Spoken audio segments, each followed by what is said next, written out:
Last year 2024లో Barco projector company వాళ్ళు cutting edge అనే కాన్సెప్ట్తో ఒక హెచ్డిఆర్ ప్రొజెక్టర్ని ప్రజెంట్ చేశారు. ఇంట్రడ్యూస్ చేశాక యూఎస్ అండ్ యూకేలో మాత్రమే ప్రొజెక్టర్స్ని లాంచ్ చేశారు. యూఎస్ అండ్ యూకే తర్వాత బార్కో హెచ్డిఆర్ ప్రొజెక్టర్ని ఫస్ట్ ఇంట్రడ్యూస్ చేయించుకున్న ఏకైక థియేటర్ వైజాగ్లో ఉన్న మెలోడీ థియేటర్. ఇది నేను చెప్పడం లేదు, అఫీషియల్గా బార్కో కంపెనీ వాళ్ళు చెప్తారు. స్టార్టింగ్లో మీకు ఫొటోస్ పెట్టాను అండ్ ఇప్పుడు కూడా మీకు కింద పిక్ పెట్టా, వీడియో పాస్ చేసి చూడండి. అండ్ డిస్క్రిప్షన్లో కూడా అఫీషియల్ లింక్ని మెన్షన్ చేస్తున్నా, ఒకసారి చూడండి. అట్ ప్రజెంట్ నేను వీడియో అప్లోడ్ చేసిన టైంకి ఏషియా మొత్తంలో ఎక్కడా కూడా ఈ బార్కో హెచ్డిఆర్ ప్రొజెక్టర్ లేదు. Barco company after RGB laser తర్వాత లేటెస్ట్ అప్గ్రేడేషన్ ఈ బార్కో హెచ్డిఆర్ ప్రొజెక్టర్. అండ్ హైదరాబాద్లో ఉన్న ఏఎంబీ మల్టీప్లెక్స్ వాళ్ళు కూడా జూలై 25న సేమ్ హెచ్డిఆర్ ప్రొజెక్టర్ని లాంచ్ చేస్తున్నారు. I'm very happy for that మన బోత్ తెలుగు స్టేట్స్లో హెచ్డిఆర్ ప్రొజెక్టర్ రావడం. బార్కో అనేది ఒక radio corporation company, Belgium based company. ఈ కంపెనీకి ఉన్న బిజినెసెస్లో ప్రొజెక్టర్ బిజినెస్ ఒకటి. ఈ కంపెనీ నుంచి చాలా ప్రొజెక్టర్సే వచ్చాయి. ల్యాంప్ నుంచి లేటెస్ట్గా వచ్చిన హెచ్డిఆర్ ప్రొజెక్టర్ వరకు చాలా ప్రొజెక్టర్సే వచ్చాయి. చాలామంది మా సిటీలో 50% ఈ ప్రొజెక్టర్సే ఉన్నాయి, ఏషియాలో ఫస్ట్ అంటారు ఏంటని కమెంట్స్ చేశారు. బార్కో ల్యాంప్ ప్రొజెక్టర్స్కి, ఆర్జీబీ లేజర్ ప్రొజెక్టర్స్కి ఇప్పుడున్న హెచ్డిఆర్ ప్రొజెక్టర్కి చాలా డిఫరెన్స్ ఉంది. నేను ఈ వీడియో ద్వారా మీకు క్లారిఫై చేస్తా. అసలు కట్టింగ్ ఎడ్జ్ అనే కాన్సెప్ట్ ఏంటి, ఈ ప్రొజెక్టర్ ఎలా వర్క్ అవుతుంది, స్క్రీన్ మీద ఎలాంటి ఎక్స్పీరియన్స్ ఇస్తుంది, మెలోడీ స్క్రీన్కి ఇంకా స్కోప్ ఎందుకు పడుతుంది, ఈ హెచ్డిఆర్ ప్రొజెక్టర్కి కాంటెంట్ ఎక్కడి నుంచి వస్తుంది, హెచ్డిఆర్ కాంటెంట్ మూవీస్ ఉన్నాయా లేవా, ఇలా చాలా డీటెయిల్స్ని వీడియోలో చెప్పా. వీడియో ఎండ్ వరకు చూడండి, అస్సలు మిస్ అవ్వద్దు.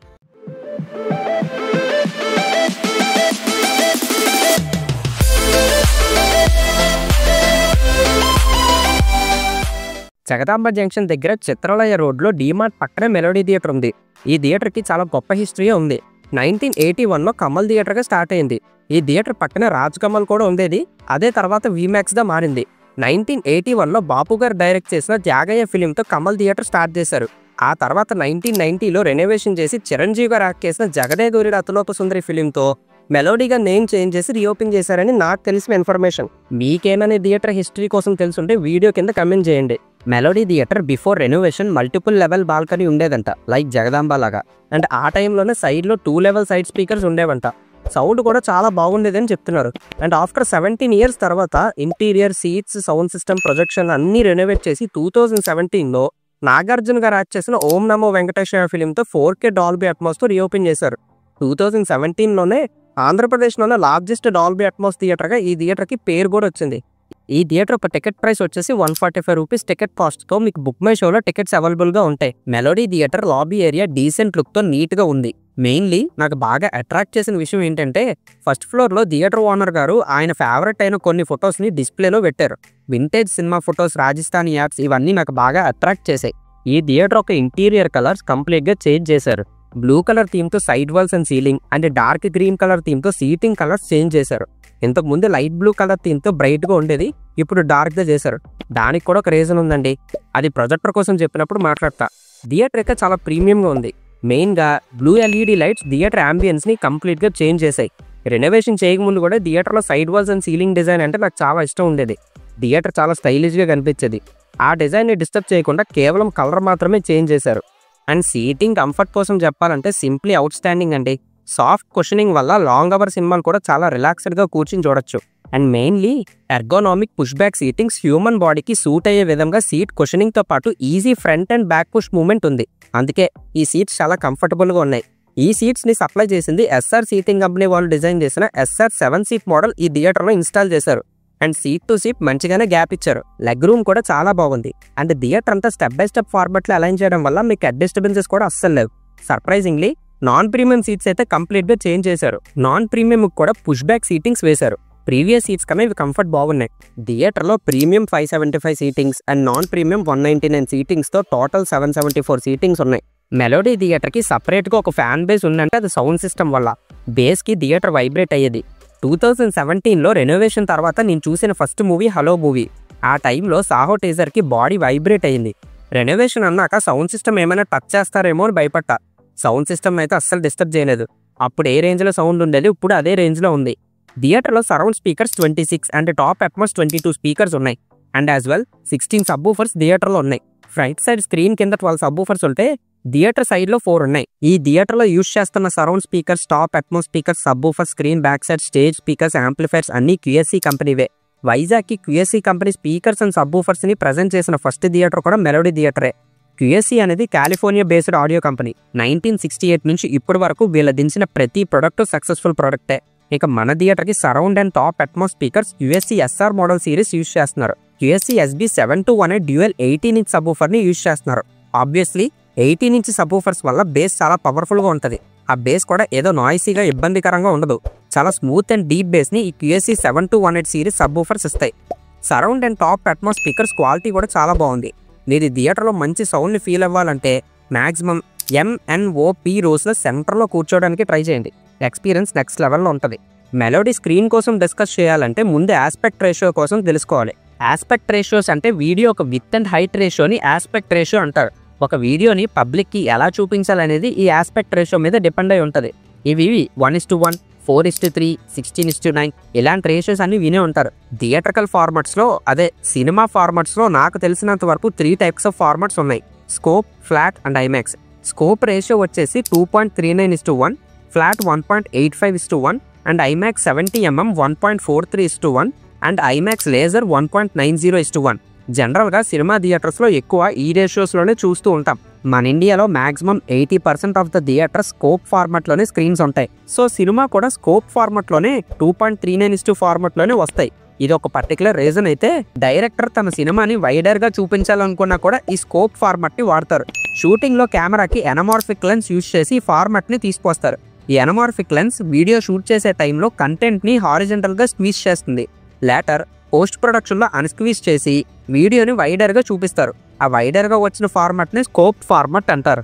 మనం చూసే థియేటర్స్ అన్ని ఫుల్ స్క్రీన్లో పడడానికి రీజన్ అవన్నీ స్కోప్ రేషియో స్క్రీన్స్ కాబట్టి. మన మెలోడీ థియేటర్ స్క్రీన్ సైజ్ వచ్చేసి 58 feet వైడ్, 31 feet హైట్. ఈ రెండింటిని డివైడెడ్ బై చేస్తే 1.87 రేషియో వస్తుంది.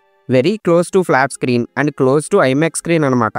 అంటే ఇందులో ఫుల్ స్క్రీన్ పడాలంటే స్కోప్ కంటెంట్ కాకుండా ఫ్లాట్ కంటెంట్ రావాలి. ఎప్పుడైతే మెలోడీ స్క్రీన్ మీద మీరు స్కోప్ కంటెంట్ చూస్తారో you will see black bars on screen top and bottom.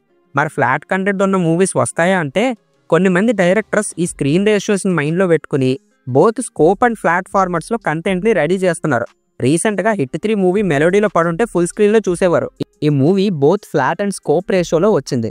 Present melody థియేటర్లో ఉన్న ఓల్డ్ స్క్రీన్ని రిమూవ్ చేసి గాలాలైట్ కంపెనీలో మిరాజ్ అనే లేటెస్ట్ అప్గ్రేడేషన్ ఉన్న సిల్వర్ స్క్రీన్ని థియేటర్లో ఇన్స్టాల్ చేశారు. ఈ silver screen high and visual quality కోసం డిజైన్ చేశారు.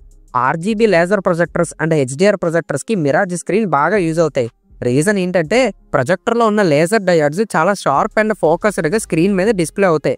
స్క్రీన్ సర్ఫేస్ స్మూత్గా లేకపోతే లేజర్ డయోడ్స్ వల్ల చిన్న చిన్న బ్రైట్ డాట్స్ స్క్రీన్ మీద వస్తాయి. వాటినే స్పెటల్స్ అంటారు. మిరాజ్ స్క్రీన్స్లో ఆ ప్రాబ్లం రాదు. స్క్రీన్ గెయిన్ వాల్యూ వచ్చేసి 2.7 ఉంది. నేను చాలా వీడియోస్లో చెప్పే ఉంటా గెయిన్ అంటే ఏంటో. గెయిన్ అనేది ఒక లైటింగ్ యాంప్లిఫైర్ లాంటిది. ప్రొజెక్టర్ నుంచి వచ్చిన లైట్ సోర్స్ని స్క్రీన్ మీద నుంచి డబల్ ద లైట్ చేసి మనకు రిఫ్లెక్ట్ చేస్తుంది. ఇంకా ఫైనల్లీ మన ప్రొజెక్టర్ విషయానికి వస్తే మెలోడీ థియేటర్లో బార్కో LS 4K HDR ప్రొజెక్టర్ని యూజ్ చేస్తున్నారు. మూవీలో బ్రైట్ ఏరియాస్ని చాలా బ్రైట్గా, డార్క్ ఏరియాస్ని డీప్గా స్క్రీన్ మీద కనిపిస్తాయి. కలర్స్ కూడా చాలా రిచ్గా న్యాచురల్గా కనిపిస్తాయి. ఇందులో ఉన్న స్పెషల్ టెక్నాలజీ ఏంటంటే లైట్ స్టీరింగ్ అనే కాన్సెప్ట్. లైట్ స్టీరింగ్ అంటే స్క్రీన్ మీద ప్రతి ఫ్రేమ్లో లైట్ని యాక్యురేట్గా కావాల్సిన ఏరియాలోకి ఫోకస్ చేస్తుంది. ఫర్ ఎగ్జాంపుల్ మూవీలో ఒకే ఫ్రేమ్లో both light and dark frames ఉంటే లైట్ ఉన్న ఏరియాలో ఫుల్ బ్రైట్ చూపిస్తుంది, డీప్ ఏరియాలో డీప్ బ్లాక్ చూపిస్తుంది. డార్క్ ఏరియాకి లైట్ని పంపకుండా డీప్ బ్లాక్ని మెయింటైన్ చేస్తుంది. లైట్ అనేది వేస్ట్ చేయకుండా ఎక్కడ ఎంత అవసరమో అంత మాత్రమే పంపిస్తుంది. ఈ లైట్ స్టీరింగ్ అనే టెక్నాలజీ వల్ల కాంట్రాస్ట్ పెరుగుద్ది, షాడోస్ రియలిస్టిక్గా ఉంటాయి, సినిమాటిక్ ఎక్స్పీరియన్స్ నెక్స్ట్ లెవెల్లో ఉంటుంది. అండ్ ఈ ప్రొజెక్టర్లో కూడా RGB లేజర్స్ ఉంటాయి. అంటే రెడ్, గ్రీన్ అండ్ బ్లూ అనే 3 లేజర్స్ ఉంటాయి. ఇవి లైట్ స్టీరింగ్తో సింక్ అయ్యి యాక్యురేట్గా వర్క్ చేస్తాయి. ఈ ప్రొజెక్టర్ 300 nits వరకు బ్రైట్నెస్ని ప్రొడ్యూస్ చేయగలదు. నిట్స్ అంటే బ్రైట్నెస్ ఆఫ్ యూనిట్స్. అండ్ ఈ ప్రొజెక్టర్ కలర్ గామెట్లో ఉన్న REC 2020 కలర్ స్పేస్ వరకు రీచ్ అవుతుంది. కలర్ గామెట్ అంటే మన హ్యూమన్ ఐ ఎంత రేంజ్లో కలర్స్ చూడగలదో దాన్నే కలర్ గామెట్ అంటారు. ఈ కలర్ గామెట్లో ఇంకా కొన్ని కలర్ స్పేసెస్ ఉన్నాయి. అందులో REC 2020 ఒకటి. REC 2020 అనే colour space rich and vivid కలర్స్ని ఇస్తుంది. ఈ colour gamut, nits and foot lamberts గురించి ఇంకో వీడియోలో డిస్కస్ చేస్తా. అండ్ స్టార్టింగ్ మెలోడీ థియేటర్ని ఇంటీరియర్ డార్క్ కలర్ థీమ్లో పెట్టడానికి రీజన్ ఉందన్నాగా. థియేటర్ బ్రైట్ కలర్లో ఉంటే ఈ ప్రొజెక్టర్ నుంచి వచ్చే లైట్ వాల్స్ మీద, సీట్ మీద రిఫ్లెక్ట్ అయ్యి ఓవర్ బ్రైట్గా కనిపిస్తే ఆడియన్స్కి డిస్కంఫర్ట్లో ఉంటుందని ఈ డార్క్ థీమ్ కలర్ని డిజైన్ చేశారంట. అండ్ థియేటర్లో QSCకి సంబంధించిన యాంప్లిఫైర్స్ యూజ్ చేస్తున్నారు. ఆడియో ప్రాసెసింగ్ కోసం డాల్బీ CP850 ప్రాసెసర్ యూజ్ చేస్తున్నారు. And screen back side HF3, mid 3 and LF3 speakers ఉన్నాయి. అదండి మ్యాటర్. HDR ప్రొజెక్టర్ ఉంది సరే, హెచ్డిఆర్ కాంటెంట్ ప్రొవైడ్ చేసే కాంటెంట్ ప్రొవైడర్ ఉండాలి కదా అని అడిగే వాళ్ళకి నా సమాధానం, కాలిఫోర్నియాలో ఆల్రెడీ బార్కో హెచ్డిఆర్ ల్యాబ్ ఉంది. అక్కడ ఆల్రెడీ చాలా సినిమాలు హెచ్డిఆర్లో రెండర్ అవుతున్నాయి.